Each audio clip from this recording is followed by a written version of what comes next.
I have a conservative snowflake here for you. This is from The Hill. I think this story is hilarious.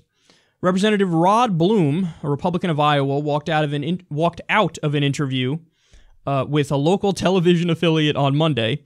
Bloom, who was sitting down with KCRG TV9 in front of several school children, stood up after a reporter asked him if he would take money from a Republican outside of his district. Quote, "This is ridiculous. This is ridiculous," Bloom said as he stood up and walked away. The question came after the reporter asked Bloom whether he felt he represented all Iowans.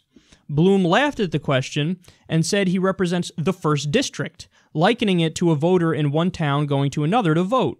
When the reporter followed up with the question about accepting donations from Republicans outside of his district, Bloom got up and left.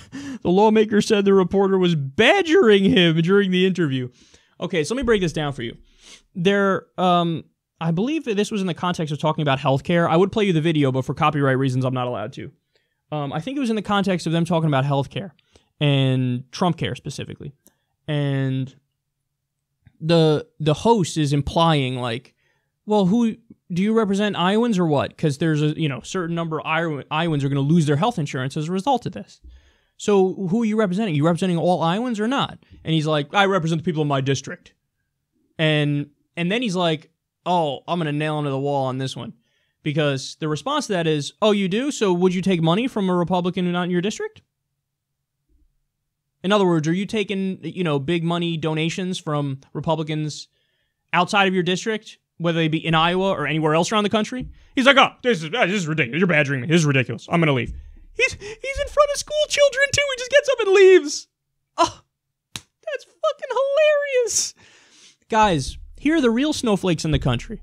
It's a Republican politician who can't take a basic question because he wants to have it both ways. He wants to say, no, I don't represent all Iowans. I represent the Iowans in my district because I don't care if any people in other districts lose health care.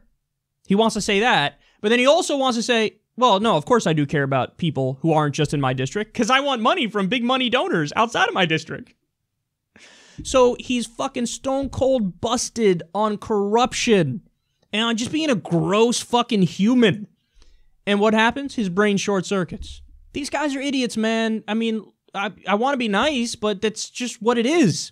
So he's been badgering me. It's ridiculous. I'm going to walk out. You're not a victim, dipshit. You're a corrupt politician who's selling out your people. You're not a fucking victim. So here are your little, Republican snowflakes in Iowa who can't defend their fucking votes. How can you defend a vote for Trump care when the facts speak for themselves? $880 billion cut from Medicaid. You know how many people will, yes, die as a result of that? Uninsured rate from 10% to 19%. 53 million people uninsured. $600 billion tax cut to the rich. What a joke this is. They can't defend it. So what do? They throw a tantrum and a fit and they go out crying. It was mean to me. He was badgering me. Oh, were you triggered? Do you need a safe space from the microaggression of the mean reporter?